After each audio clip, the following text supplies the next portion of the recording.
Este é o Tapa da Mão Invisível, podcast destinado àqueles que querem ouvir ideias que abalam sociedades e que não são ditas na mídia tradicional. Bem-vindo, Paulo Fux. Tudo certo, Júlio?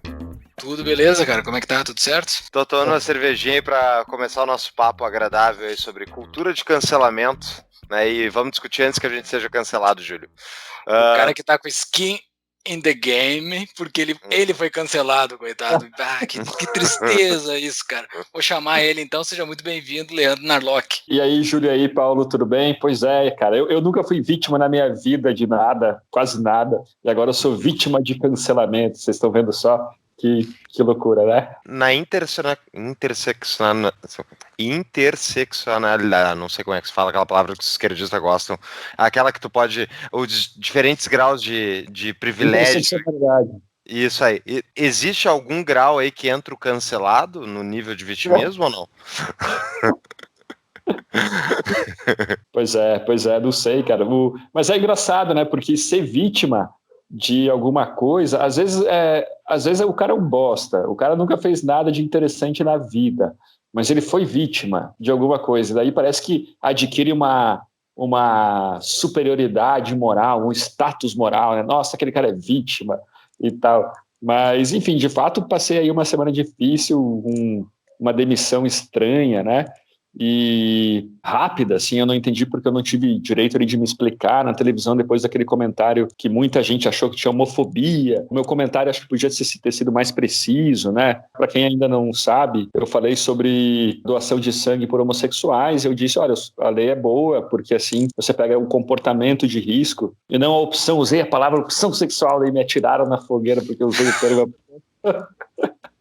E essa tua participação na CNN foi a última? Tu não teve mais um outro momento na CNN? Tive. Ar? Não foi a última. Isso aconteceu numa quarta-feira. Depois, na quinta, eu falei diversas vezes, comentei muitas coisas. Na sexta estava pronto também, mas daí começou a estremecer tudo, né?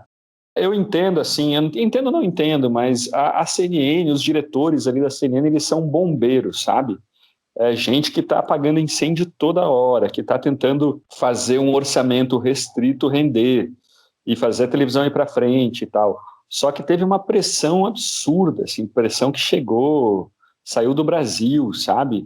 E eu me desculpei, não, eu lamentei ter sido ali mal interpretado e tal, mas não teve jeito, né? E aconteceu, acho que mais cedo, eu não ligo muito pelo trabalho. O trabalho, eu acho que mais cedo ou mais tarde pediria demissão, porque me ocupava mais tempo do que eu poderia. Os meus outros projetos estavam todos aí atrasados por causa disso. Eu não acho que eu sou bom em televisão e tal, entendeu? Mas foi difícil, foi uma semana difícil. Tá, mas então tu acha que tinha alguma razão para tu te desculpar? Cara, assim, ó, desculpar não, lamentar, acho que é um pouco difícil O Adrilles, na Jovem Pan, me falou isso, cara, você tá pagando pedágio pros caras, não tem nada para você se desculpar. E muita gente me falou isso, né? Assim, ó, eu usei o termo promíscuo. Não tem problema, em nível de, pensando em AIDS, você não tem problema ser promíscuo, né? O problema é você ter um comportamento de risco. Então, eu podia ter usado uma palavra melhor. Opção sexual ou não, isso eu mantive o meu posicionamento que não tem problema. E se a gente puder fazer aí um parêntese sobre essa questão, ela é bem interessante. Porque depois de tudo que aconteceu, eu fui estudar essa bobagem dos termos e virei aí especialista nessa questão dos termos. E é o seguinte, ó, tem uma questão interessante que é o seguinte, orientação sexual é como você se identifica. Então você se identifica como hétero, como gay, como lésbica e tal. Não é necessariamente o teu comportamento. Você pode ser gay, se sentir gay, mas ser casado com uma mulher e ter filhos. Então, pensando em AIDS, orientação também não é certo, né? O certo é comportamento. Tem um outro termo que se usa hoje em dia, que também está na moda, bem legal, bem aí curioso, que é HSH, homens que fazem sexo com homens. Você pode ter identidade, orientação de hétero, mas de repente você tá ali numa festa, tava carente, pegou um cara. Aconteceu. Isso é um termo novo? É um termo Isso é novo. novidade.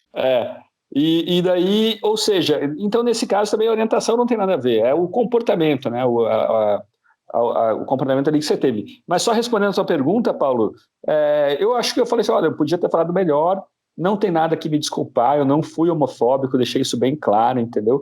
E tem uns casos, eu estou lendo agora um livro sobre cancelamentos e tal, tem uns casos assim, ó, depois até posso mostrar a imagem, se vocês quiserem colar a imagem aqui no Skype. Numa universidade perto de Los Angeles, uma estudante latina, ela escreveu uma carta para os diretores da faculdade, dizendo o seguinte, olha, eu me sinto um pouco discriminada aqui nessa faculdade, porque todo mundo aqui é branco, hétero, homem, geralmente, tem poucos latinos, tem poucos gays, tem poucos negros e tal.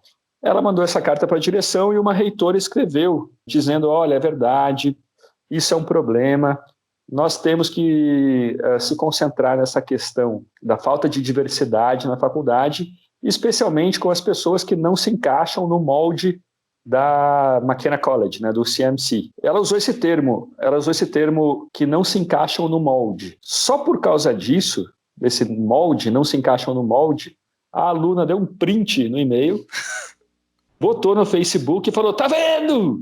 A reitora diz que eu não me encaixo, que a gente não se encaixa. Daí teve assim, quebradeira, teve protesto, teve semanas de protestos. A faculdade não demitiu a diretora, mas também não a protegeu. E depois ali de 3 semanas ela pediu demissão, entendeu? Então é uma coisa característica do cancelamento hoje em dia, que é o efeito no sentimento das pessoas, ele tem mais importância do que a intenção. Então não importa se você falou com a intenção, não foi com a intenção de ofender.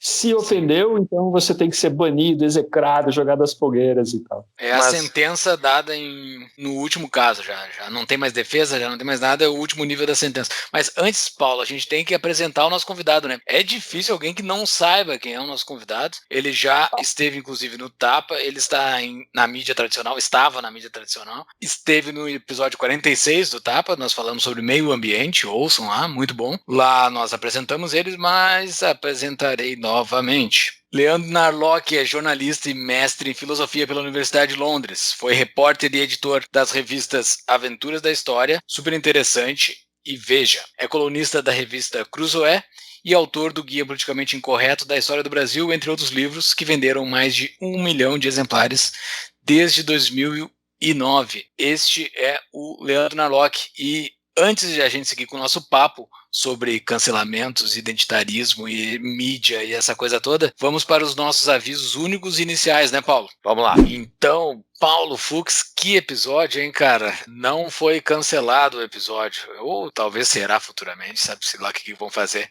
mas o episódio foi excelente, muito bom. É verdade. E é importante, então, para os nossos ouvintes saberem que estamos logo mais chegando no nosso 100º episódio, né, Júlio? Exatamente. Então, no 100º episódio, pessoal, a gente vai discutir tudo e mais um pouco que afeta a nossa vida aí o dia inteiro. Todos os episódios que a gente discute acabam tratando desse tema de uma maneira ou outra, e esse tema é democracia, e a gente vai fazer um episódio conceitual sobre democracia, o Deus que falhou, do livro do Hoppe, né? Então, para quem não comprou o livro ainda dá tempo de ler o livro antes do episódio. Exatamente. Não é, Júlio? Dá tempo sim. Entra na nossa livraria, no nosso show notes estará o link do livro, para quem quiser fazer a aquisição já. A Amazon, durante a pandemia, está entregando de uma... Eu não sei o que eles estão fazendo, mas está muito rápido. Eu comprei uns livros esses dias, chegaram muito rápido na minha casa, então comprem e se preparem para o episódio 100, que vai ser sensacional. Para quem quer ajudar o Tapa, então, a crescer, primeiro, divulgue os nossos episódios e, segundo, nos apoie. Onde é que eles nos apoiam, Júlio? É só entrar no nosso Apoia-se, apoia.se/Tapa da Mão Invisível. Entra lá, escolha a sua categoria, temos 7 categorias, desde 5 pila até 149 pila. Quem apoia no 149 recebe todas as anteriores.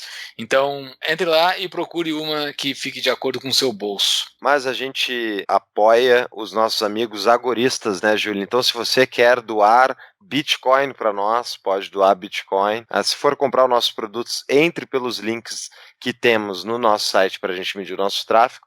E também, para quando for comprar livros, entre pelos links da Amazon no show notes ou na livraria do Tapa. E não precisa ser o livro do link, tá? Tu pode pesquisar outro livro. Desde que tu entre pelo nosso, a gente já está sendo apoiado por ti. Exatamente. E todas as novidades do Tapa estão lá no nosso site, tapadomainvisível.com.br. Lá tem os show notes dos episódios, tem os canais Telegram e WhatsApp para receber as notificações sobre as novidades. Tem a nossa livraria, tem os nossos artigos, tem e-mail para você cadastrar e receber as nossas novidades, tem tudo lá. E para quem quiser acompanhar conteúdos que nós, editores e produtores de conteúdo do Tapa, gostamos de ouvir e ler, siga o nosso Telegram. Tá? No canal do Telegram, tem lá, eu tenho publicado alguns conteúdos, episódios de podcast, coisas que eu tenho achado interessante. Então, peço para acompanhar pelo Telegram. É importante dizer, né, que o WhatsApp, né, Júlio? O WhatsApp tem limite de participantes. Então, lá no WhatsApp, a gente acaba só republicando o que a gente publica nas nossas redes sociais. No canal do Telegram tem conteúdo exclusivo. Exatamente. E todas as nossas redes sociais, né? Instagram, Facebook, Twitter e no YouTube. Quem está nos acompanhando por vídeo, dê o like aqui no episódio, se inscreva no canal e quem está nos ouvindo por podcast, dê um pulinho lá no YouTube e sigam o Tapa. Fechou?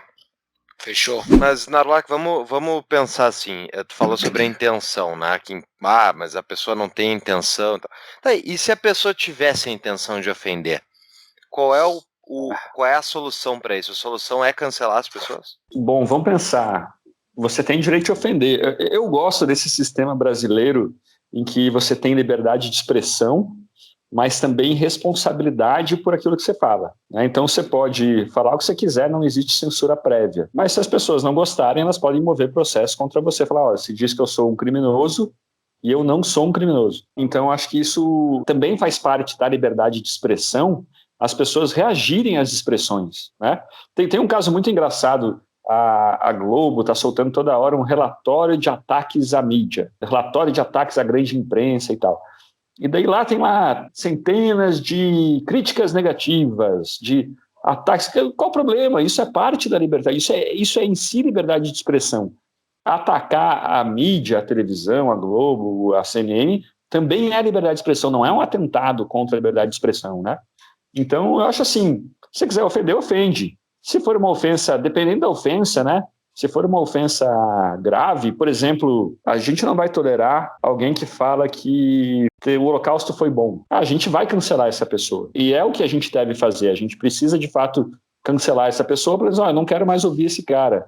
Se ele vai continuar no emprego, pouco me importa, mas eu não quero mais ouvir esse cara. Então, tem um limite aí, né? Do que a gente... não significa que a gente tem que aceitar tudo, né? Sim. Mas é que cancelar nesse sentido é tipo, eu não quero mais ouvir é uma coisa. Outra coisa é dizer, tipo, essa pessoa não pode ser nunca mais ouvida por mais ninguém. É tipo, tu tá fazendo um choque para que essa pessoa seja expulsa de qualquer aparição pública. E daí, tipo, qual é a questão aí, ao meu ver, assim? Ideias ruins que não são propagadas porque tu inibe essas pessoas de falarem em público, faz com que essas pessoas vão procurar outras alternativas, que são muitas vezes piores, né? Exatamente. Você vai dando vantagem para os ilegais, né? Vantagem para aqueles que o cara já radicaliza, então.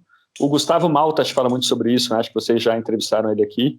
Você vai dando vantagem para os ilegais, para os radicais, né? Aquela pessoa que ela já perdeu qualquer freio e fala coisas até que a gente acaba não concordando, né? Mas, enfim. Mas o engraçado desses cancelamentos que a gente vê nos Estados Unidos, e a gente está vendo, é que a intenção da pessoa era boa, entendeu? A intenção era... Ou não é que era uma intenção boa, mas que era uma intenção neutra, né? E motivou todo aquele problema, toda aquela histeria, né? Sobre as ideias, tem uma questão aí bem interessante, que é o seguinte: a universidade, essa cultura de cancelamento, esse ambiente de pisar em ovos, que você não pode falar as coisas. Eu tenho visto muito isso comigo, assim, muita gente falando, olha, eu achei um absurdo o que aconteceu com você, mas eu não posso comentar isso em público porque aqui no meu trabalho vai pegar mal, os caras já não gostam muito de mim e tal. Então, na ciência, isso é ainda pior. Porque se a gente pensar bem, o que é ciência, né, Júlio? É uma roda de conjecturas e refutações. Você tem uma hipótese, você tem uma ideia, você lança essa ideia, as pessoas vão revisar, vão pesquisar essa tua ideia e vão falar, não, essa ideia não presta, essa ideia é ruim, essa é uma ideia ruim, simplesmente ideia é ruim. Ou então vão falar, não, ela é inválida, ela não corresponde à realidade. Ou então vão falar, não, essa ideia ela é boa, se bem que não é exatamente assim. Ou então falam, olha, essa ideia é perfeita. É essa roda de discussões que move a ciência. Mas, de repente, às vezes é muito vantajoso politicamente eu defender uma ideia. Eu falo, olha, toda a má situação dos negros, 100% da má situação dos negros é atribuída ao racismo, se explica pelo racismo. O movimento negro, a faculdade politicamente correta vai gostar dessa ideia, eles vão gostar dessa ideia. E, ao mesmo tempo, é muito politicamente desvantajoso eu criticar essa ideia na universidade, né? E acaba que aquela roda de conjecturas e refutações acaba que ela deixa de acontecer. E essas ideias elas vão prosperando e vão virando política pública sem ter passado por escrutínio. E vira política pública errada, porque apesar de que são fundadas em ideias erradas, né? Esse é um grande problema desse clima de tensão, né, que tem hoje nas universidades. Ninguém nega que aí as mulheres sofrem machismo, que os gays sofrem muito preconceito no Brasil, ou que os negros sofrem racismo, sofreram aí com o passado de escravidão, mas isso não significa que o movimento negro, que nem sempre representa os negros, ou o movimento feminista, que nem sempre representa as mulheres, que eles estão certos em todas as ocasiões, em todas as situações. Pelo contrário, justamente porque esses problemas são importantes, lidam com problemas flagrantes da sociedade hoje, justamente por isso eles precisam passar por escrutínio, né? Por discussão, pela roda de refutação da ciência, né? Nossa, falei bem, né? Falei bem que você falou bonito. Bom pro IGTV essa. Pro IGTV, essa vai pro IGTV. Olha só.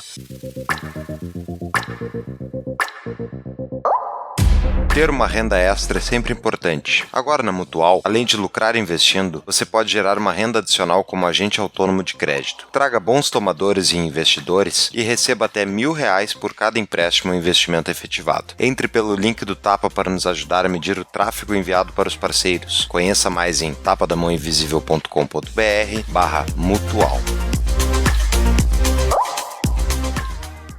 Tu deste uma defesa não, mas tu deu uma acusação muito boa de que todo esse sistema de cancelamento é uma porcaria, um negócio ruim que faz mal para a sociedade como um todo. E o teu cancelamento especificamente, lá no início, quando o Paulo te perguntou, tu falou, não, eu compreendo os caras, faz sentido, eu vou usar um termo vulgar, tá? Mas não foi meio isso que tu fez, mas meio que passou um pano pros caras. Os caras me derrubaram, mas ok, beleza. Assim, no dia que eu fiquei sabendo disso, eu fui lá no Twitter e postei assim, porque eu vi a tua declaração que tu postou no Instagram, e na tua declaração tu falou um termo que é o clima de disputa, o clima polarizado, alguma coisa semelhante a isso. E em nenhum momento do teu texto tu botou que quem te derrubou foram os esquerdistas. Para mim isso é bastante claro, que quem te derrubou foram os esquerdistas, que eles não aceitam o contraditório. Isso para mim, falar que existe esse mal que é... E assim, eu estou gerando uma crítica diretamente ao teu texto.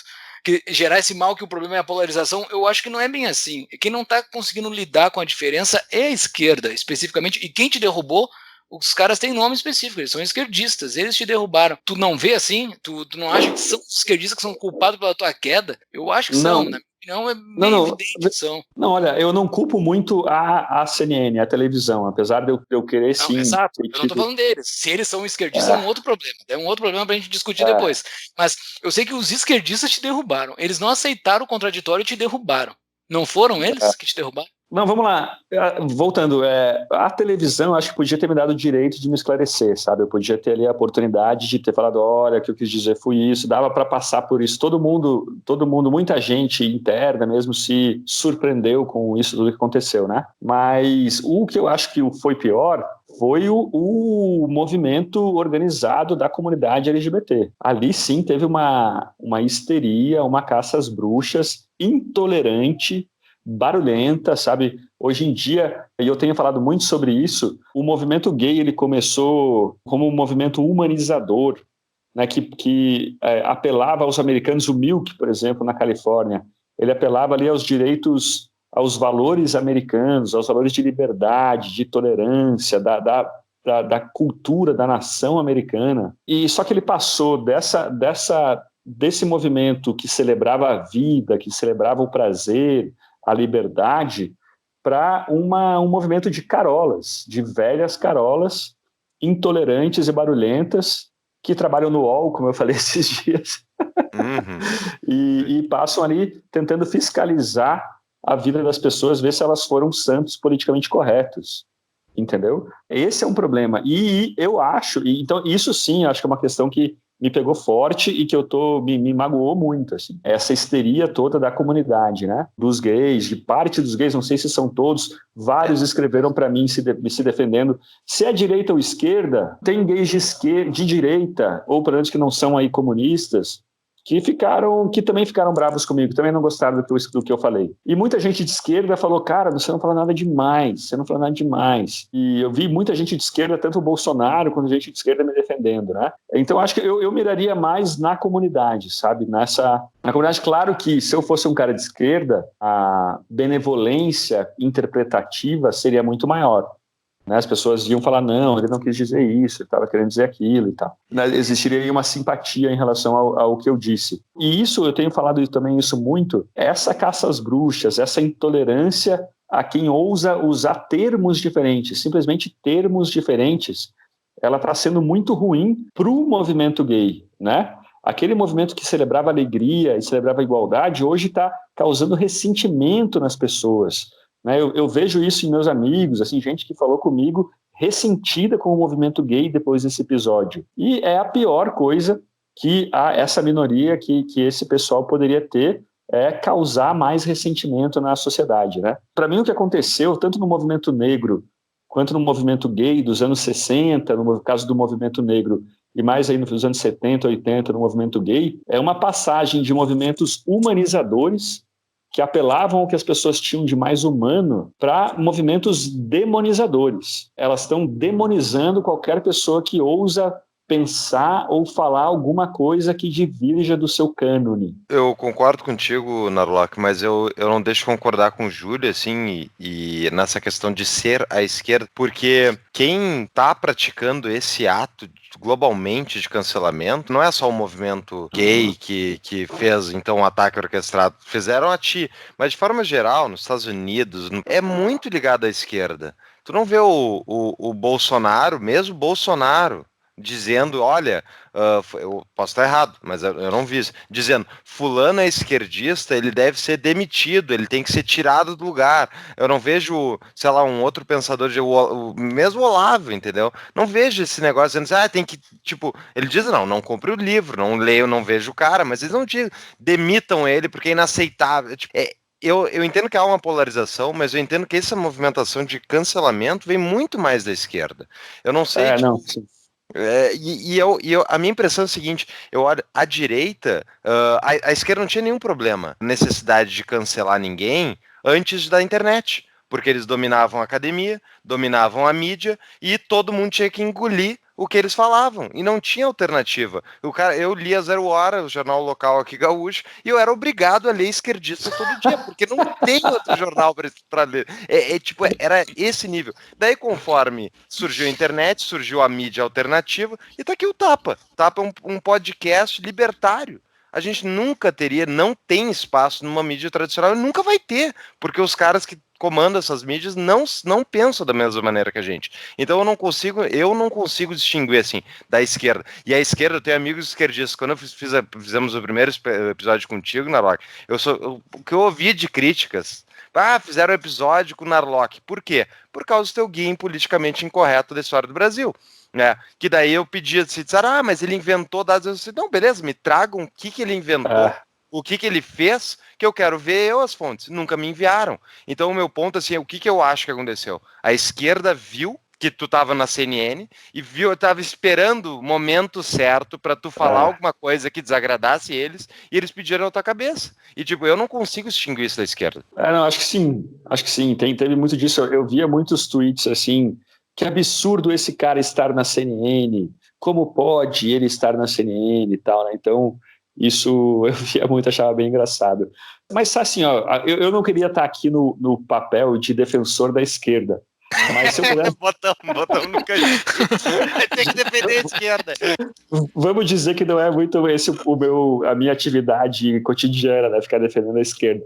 Mas é engraçado a gente ver que está tendo uma cisão na esquerda. Nos Estados Unidos isso é bem claro, né?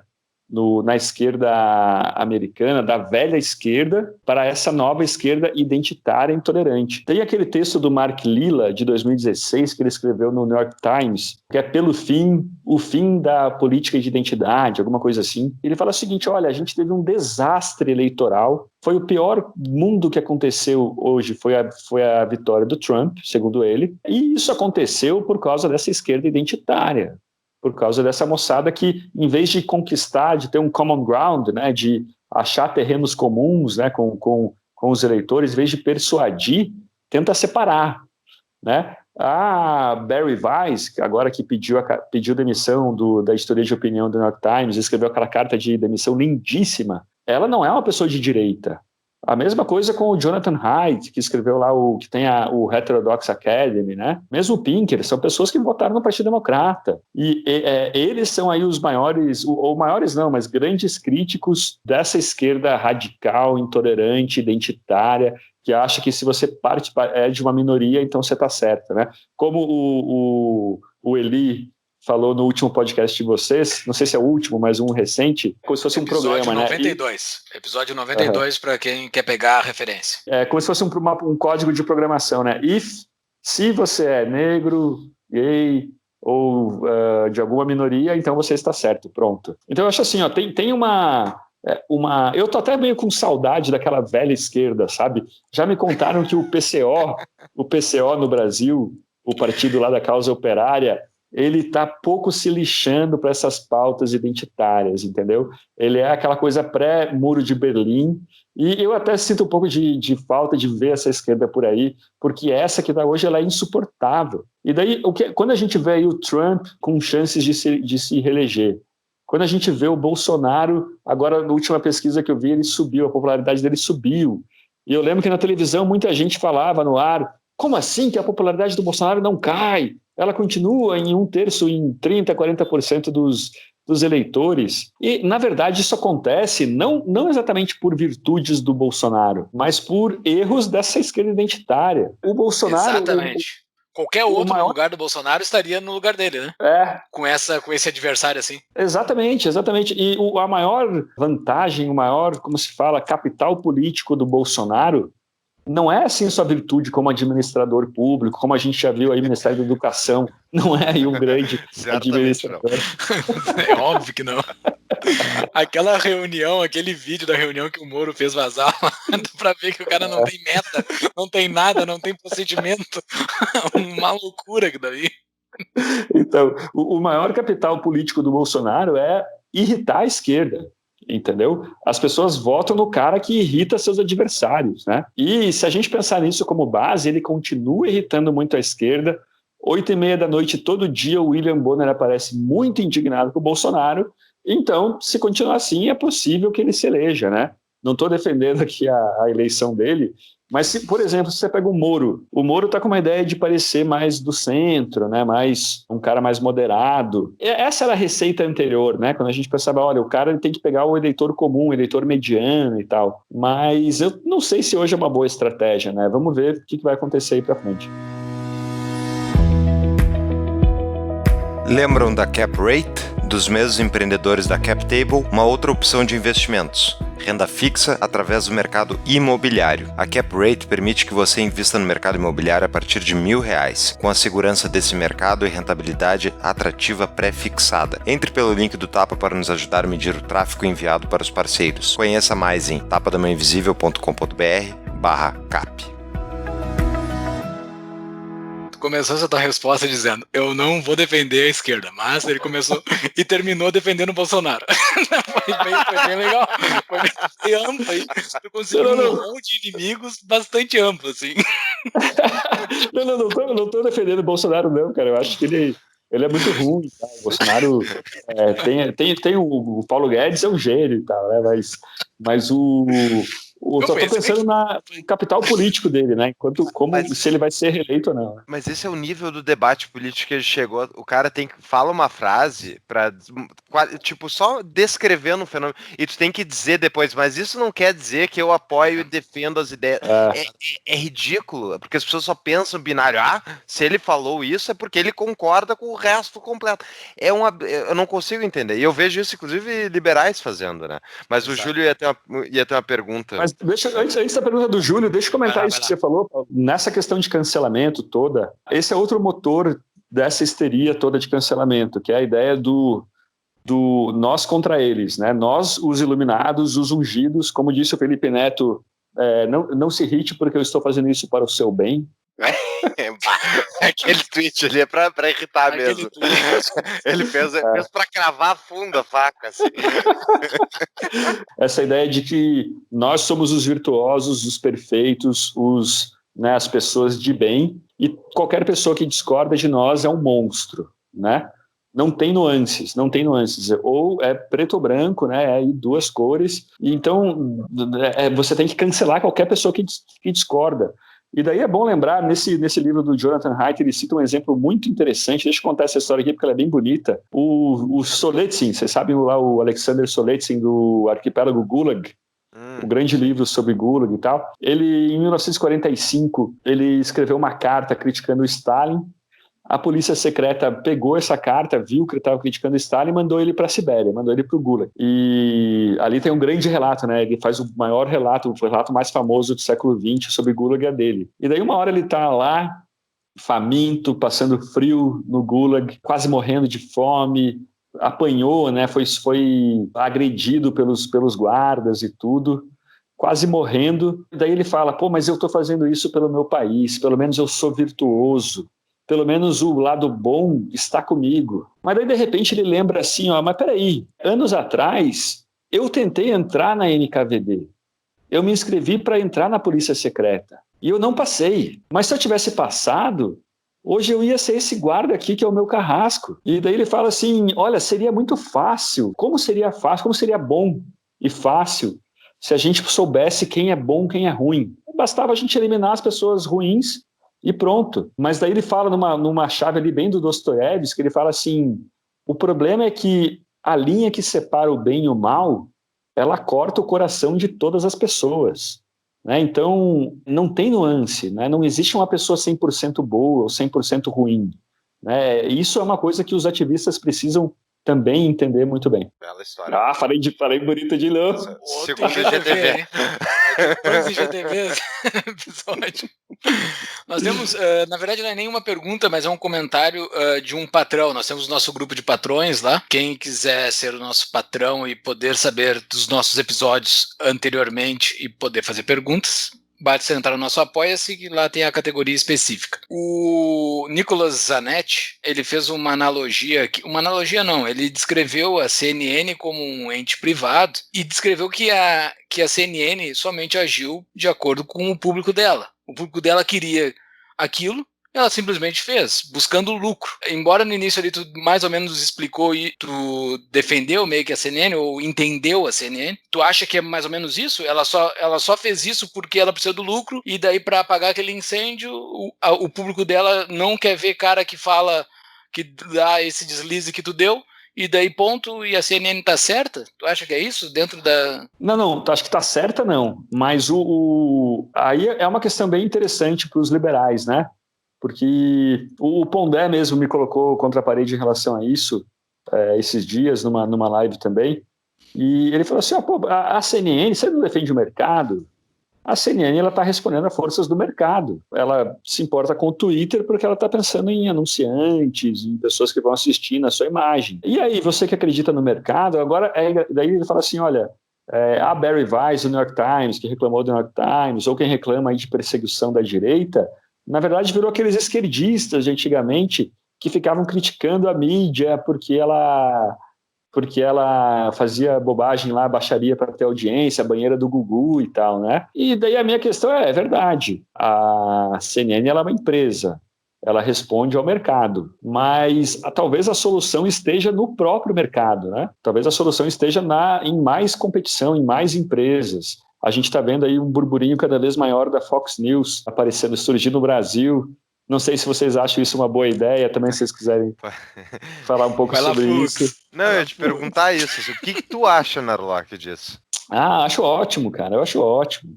Eu não concordo com menos da metade das coisas da Fox News, mas menos da metade não, concordo ali com uma boa metade do que tem na Fox News. Mas é ótimo ter diversidade, entendeu? Ter quanto mais canal melhor. Quanto mais gente falando, quanto mais opinião diferente. Na verdade, toda essa discussão, ela é meio do século XX, né? Ela é meio ultrapassada. Acho que até que vocês vão me perguntar sobre isso, se a gente já puder entrar nesse tema. À vontade.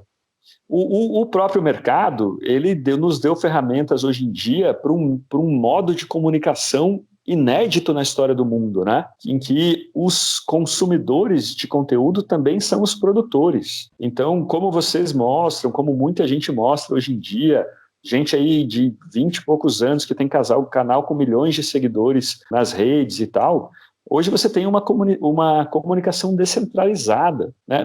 Imagina antigamente, como você falou do 0 Hora, você era obrigado a ler o 0 Hora, a gente adquiria informação a informação que editores, provavelmente de esquerda, de grandes jornais, grandes revistas, escolhiam para nós. E tudo isso esse monopólio caiu, se esfacelou, ele vaporizou, né? E a esquerda hoje em dia, ela nunca teve tão mal na política nos últimos 60 anos. Você pega aí primeiros ministros, líderes políticos eleitos pela esquerda, contando Europa, Estados Unidos, a esquerda nunca teve tão mal. E, para mim, é um reflexo dessa quebra de monopólio, né, de comunicação. Então, talvez essa conversa de CNN, Globo, Fox News, ela esteja meio ultrapassada, entendeu? Isso é século XXI. Isso é século XX, a gente está agora num modo bem diferente de comunicação, né? Eu concordo contigo. Honestamente, eu me impressionei assim com a vinda da CNN para o Brasil, eu me impressionei com a ideia deles fazerem uma coisa dessa e com um posicionamento mais, digamos, mais neutro politicamente, onde tinha pessoas dos dois lados, versus a CNN americana, que é uma... Clinton News Network. É patético, assim. Só que eu penso, essa é a minha dúvida para ti, Narlock, eu penso o seguinte, ao mesmo tempo, a qualidade do debate público, em muitos sentidos, piorou. Né? Seja isso porque alguns vão dizer que é o idiota médio, chegou agora, todo mundo, ele ganhou um canal para se comunicar, todo mundo vê as bobagens que todo mundo pensa, mas por outro lado, se pegar especialmente nos Estados Unidos, que tem 3 redes de canais de 24 horas de notícias, né, que é CNN, MSNBC, Fox News, o que eles passam o dia inteiro discutindo não importa em boa parte da vida de ninguém. Eles ficam discutindo assuntos que não são a principal causa de problemas, tipo, sei lá, doença cardiovascular é o que mais mata. Eles não passam discutindo doença cardiovascular. Eles passam discutindo racismo estrutural nos Estados Unidos. Uma coisa que, como diz o Eli Vieira, é o racismo espectral, que não consegue se provar. Então, tipo, isso, ao meu ver, isso piora o debate público. Não melhora. E eu entendo que o mercado, ok, oferta, mas tu não acha que tem uma contradição, hein? Cara, acho que sim, mas a gente tem hoje, justamente por isso, vamos lá pensar numa chave do Hayek, assim, né? Eu não sei nem o que é bom para mim mesmo, quanto menos o que é bom para as outras pessoas. Então, se elas querem ficar ouvindo uma análise política, 5 pessoas na tela, discutindo se o que o Bolsonaro quis dizer com acabou porra, foi isso, foi aquilo, deixa elas, né? A gente tem milhares de outras formas de conhecimento. O YouTube hoje, para mim, daqui a pouco Assim como a televisão, o Facebook, ele acabou com as revistas, acabou com os jornais, né, tirou muito a importância dos jornais, eu acho que isso está prestes a acontecer com televisão. Quando a gente puder ligar uma televisão e ficar vendo lives, isso já é possível, né? Mas quando for um pouco mais fácil. Eu acho hoje que às vezes a audiência do YouTube é maior do que em horário nobre do que as televisões. Está prestes a isso mudar, né? A gente vai ter um modo muito, muito mais diferente. O problema disso é entrar em guetos, né? Em guetos ideológicos em que eu só escuto aquilo que eu quero ouvir, não tem mais aquela opinião neutra, central. A gente vai acabando virando aí umas tribos morais, né? Cada pessoa com a sua moralidade, com a sua comunidade fechadíssima ali, mas eu acho que as coisas vão acontecendo, eu não me preocupo nem um pouco com isso, acho que a gente nunca teve numa época tão boa em relação à comunicação. Só para dar um exemplo aqui meio pessoal, não sei se tem muito a ver, mas eu lembro, quando eu tinha uns 13 anos, eu tive uma mania de fazer horta em casa. Minha mãe tinha um quintal grande lá, falei, quer saber, vou transformar isso aqui numa horta. E daí eu comprei uma revista da Abril, o nome era Horta, um especial da Abril. E lá tinha como você plantar as coisas, quantos centímetros para baixo da terra você tem que plantar. E eu queria plantar lentilha. E não tinha, na revista falava lá de um monte de planta, não falava de como plantar lentilha. Eu não sabia como plantar lentilha. Mandei uma carta para Abril falando, pô, vocês não falam de lentilha aqui na revista e tal. O cara me respondeu, pô, na próximo número, daqui 2 anos, a gente vai falar de lentilha. E hoje em dia, em 2 minutos, eu quero falar como germinar uma semente de limão, de lentilha. Você bota no YouTube e isso sai. O conhecimento está muito mais fácil, muito mais disperso, né?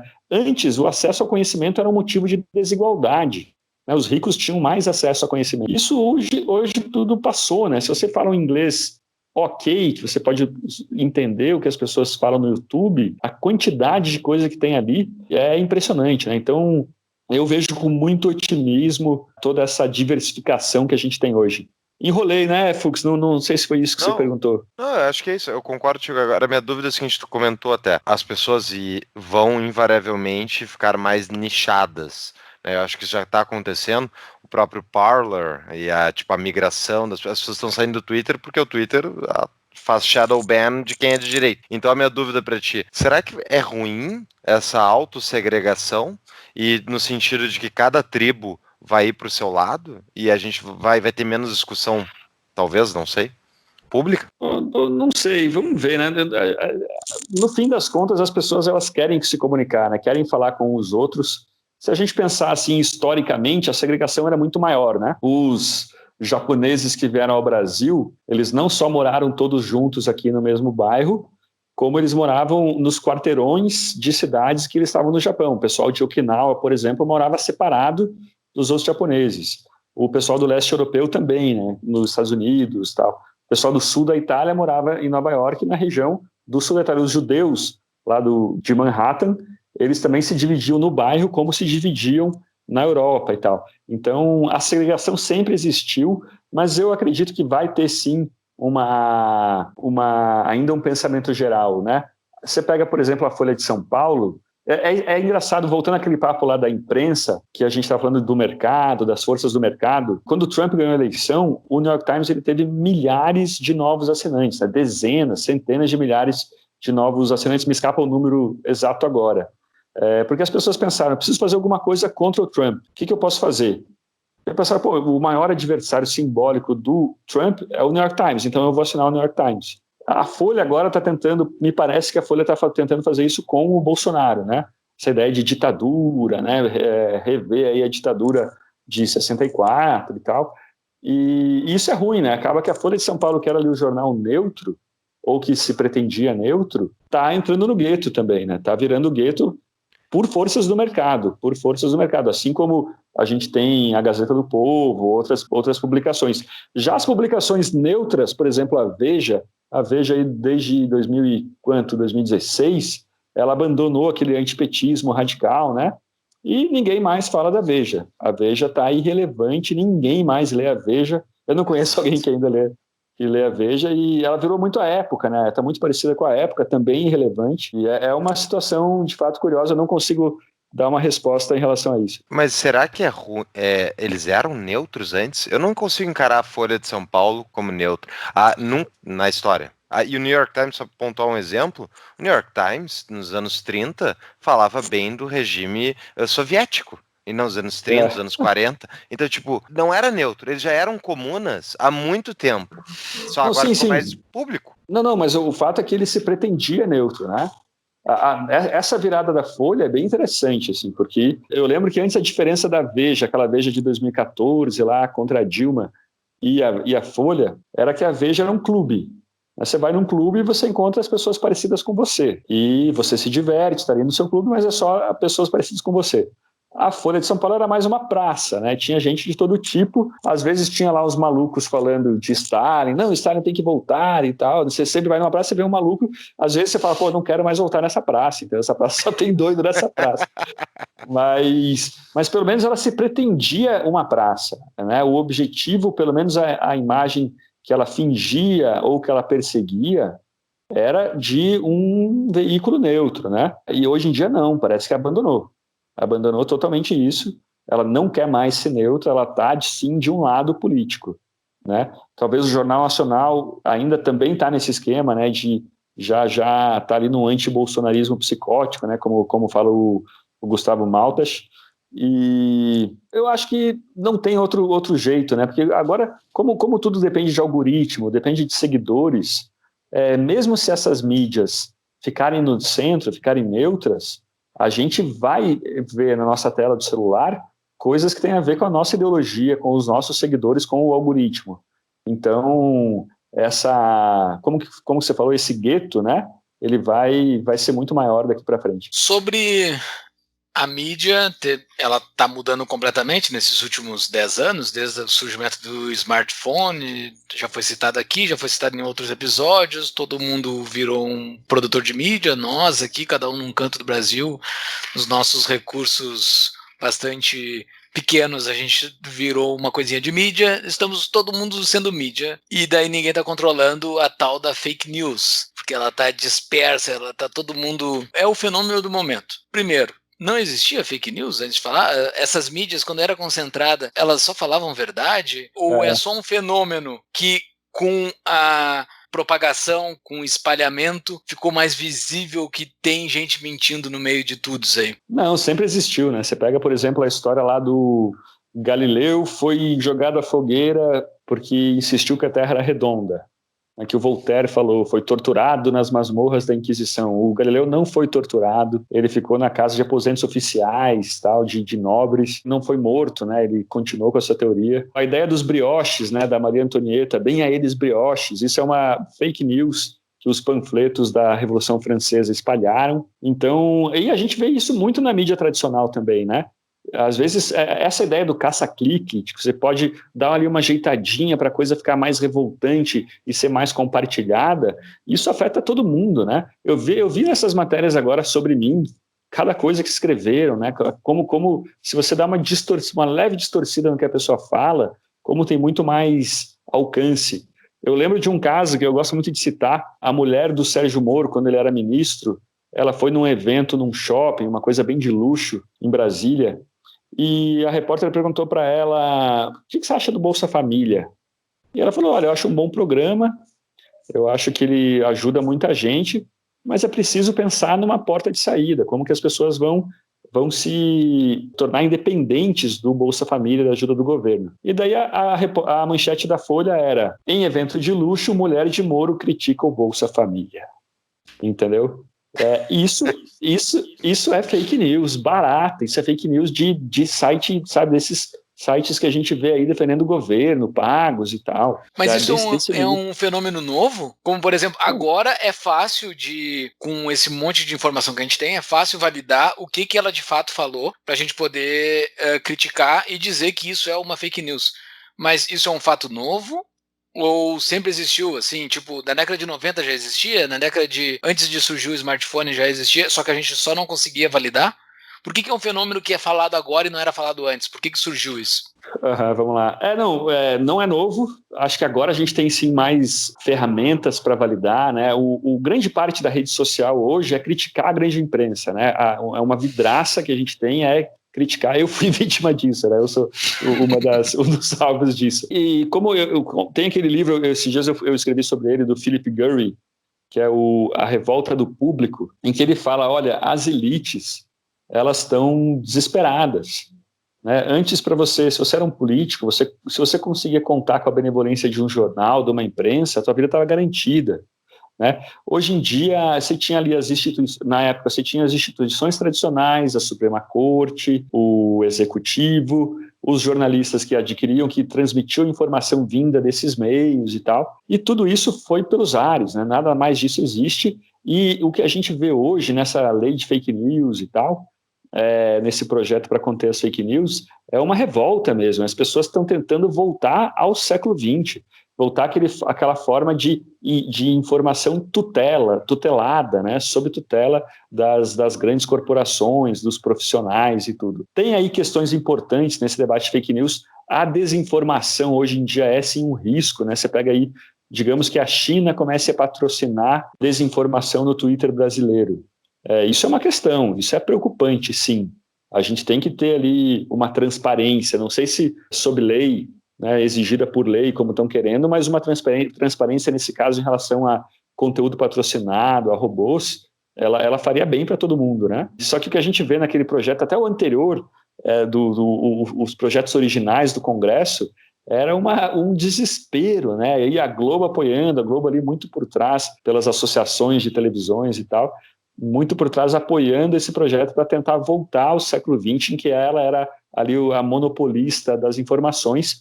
E, desculpa, isso não vai acontecer, a gente não vai conseguir voltar a isso. O grande risco para isso tudo seja com um projeto ou não, é eles regularem a internet, né?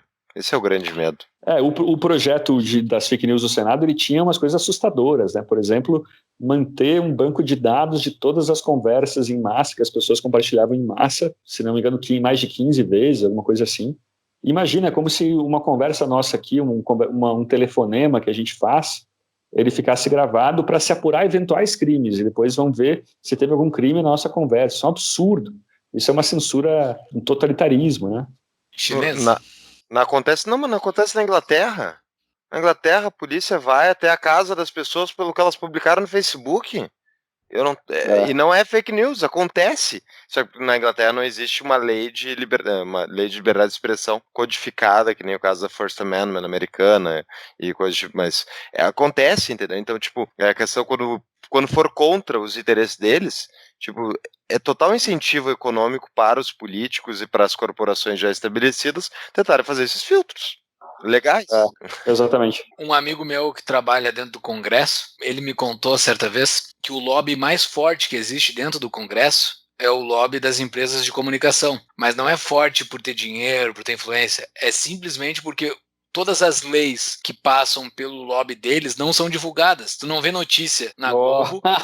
Isso é uma coisa extremamente lógica e que eu nunca tinha parado para pensar. Porque nunca vai sair tudo que as empresas de comunicação fazem em conjunto, nenhuma delas vai apresentar em nenhum jornal delas. Então eles fazem o que querem. Se não fosse a internet, esse negócio de fake news ia estar passando tranquilamente, né? Ninguém ia estar sabendo disso. Pois é, exatamente. E é bom, né? É muito melhor assim, sabe? A gente ter todos esses podres sendo revelados. Mesmo essas histórias que a gente viu aí sobre o ministro, aquele Decotelli, isso às vezes surge mais de baixo para cima, né? Ou então blogueiro a favor do PT que ganhou contratos do governo do PT. É coisa que a gente vê de blogs também, entendeu? Então tem uma riqueza de conteúdo aí que, apesar de ter sim muita fake news, muito chorume na internet, e que empobrece sim o debate, também tem uma diversidade enriquecedora, entendeu? Que melhora muito o debate, as informações que a gente tem, né? Excelente. É uma pauta descentralizada. Vamos para o nosso final, para completar nossa horinha. Fala agora, tempo livre adquirido à força, o que tu pretende fazer do teu tempo, Narlock? Pois é, eu tenho muitos projetos, tem aí livro que eu já estou atrasado há muito tempo escrevendo, mas por agora, depois de todo esse cancelamento, essa coisa toda, eu estou muito aí dentro dessas pesquisas que renderam cancelamentos. Eu vou montar um curso online só com ideias boas, ideias elegantes, que por irritarem, por incomodarem feministas, ou movimento negro, ou o pessoal da ideologia de gênero e tal, elas renderam abaixo-assinados, renderam demissões. Então vai ser aí 7, 8 aulas, cada uma ideia pela qual alguém foi demitido injustamente. É um manual antipolítica identitária, entendeu? Acho que vai ser bem divertido. Daqui, quem gostar, acompanha meu Instagram, que eu vou estar dando informações aí nos próximos dias sobre isso. Sensacional. Vou colocar nas show notes também um exemplo de cultura de cancelamento de um cara que foi demitido porque ele fez um sinal de ok na rua. Nos Estados Unidos aconteceu. Esse cara foi demitido porque, enfim... Em 2 horas. Entre em o 2 fato horas. E a demissão foi 2 horas. O Narlock foi 2 dias, né, Narlock? E ele tinha um tique nervoso, né? Que ele ficava fazendo isso. E esse foi absurdo, esse caso. O cara não tem lógica alguma o negócio. E talvez essa seja o ponto pra gente discutir, o último ponto antes de terminar. Tu falou, não tem lógica. Eu acho que tem lógica. Porque eu acho que no final das contas, honestamente, não é uma questão de identitarismo, não é uma questão de qual é a tribo que tu pertence. É uma questão de poder. Eles ganham poder ao fazerem isso, eles ganham proeminência, eles ganham gente que segue, eles ganham dinheiro, eles ganham renome, e faz sentido porque eles são validados constantemente. Você não acha? Não? Exatamente. Não, sim. Por exemplo, imagina que você está numa tribo ou numa guerrilha, né? Aquela pessoa que descobre um traidor, que descobre uma pessoa do mal, que traz um corpo, né, para a tribo do inimigo, essa pessoa, o status dela na tribo aumenta, né? Exato. Acho que a mesma coisa Ótima vale analogia. aqui. Numa universidade, se você tem ali uma pessoa falou uma bobagem ou usou uma palavra errada, você pode falar com ela, olha, desculpa, mas acho que você usou uma palavra errada, essa palavra não está certa, você podia ter sido mais preciso e tal. Isso não te confere nenhum status social, nenhuma vantagem social. Já a vantagem o dog whistle, né, que se fala, o apito de cachorro, você joga um corpo no chão e apita o cachorro para os teus seguidores virem estraçalhar, isso confere sim uma vantagem social. É mais um motor de cancelamento, sem dúvida. Muito bem. Ótimo Excelente. Papo. Dica de livro, tem uma dica de livro, tu sugeriu alguns artigos, eu até anotei, vou colocar na show notes o do Mark Lilla. Tu tem um livro para nos indicar? Tem esse do Jonathan Haidt, o The Coddling of American Mind, é em inglês. Se alguém quiser aí, tem o Paradoxo Sexual da Susan Pinker, que é sobre ideias proibidas aí pelas feministas. Eu recomendo muito também, um ótimo livro. Excelente. Beleza, gente? Muito obrigado por ter saído da mídia tradicional e ter vindo para a mídia alternativa. Tenha muito sucesso nos teus cursos, cara, que dê muito certo, que tu não seja cancelado das plataformas de curso aí também, porque o Felipe Neto tá cancelando o pessoal das plataformas de curso, né? O Felipe Neto tá nervoso. Provavelmente tu vai virar alvo dele. Espero que não seja. Ou se virar alvo dele também, que tu monetize sendo alvo dele e tu tire dinheiro disso tudo. Eu tô querendo fazer um desconto, um cupom de desconto pro curso, e o nome do cupom vai ser Felipe Neto. Boa. Tem que monetizar. Não, e eu vou botar no show notes a resposta do Narlock ao Felipe Neto no Twitter, que eu achei sensacional. Foi muito boa mesmo. Beleza. Leandro, beleza, muito gente, obrigado. Valeu. Obrigado mesmo. Sempre precisar, estamos aí. Valeu mesmo. Parabéns pelo podcast. Obrigado. Valeu. Abraço. Tchau.